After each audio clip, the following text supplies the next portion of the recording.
In front of me is Honor 9A, and let me show you how to activate developer options here. So first of all, just open the settings, find and select About Phone, go to build number and tap on it 7 times. Then provide your screen lock password. It's 1, 2, 3, 4, 5, 6. And as you can see, from now on, you are a developer. Just let's go back. And now under System and Updates, you will notice developer options.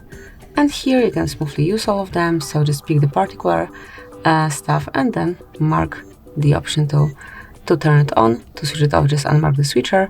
And if you'd like to deactivate developer panel, just use this click.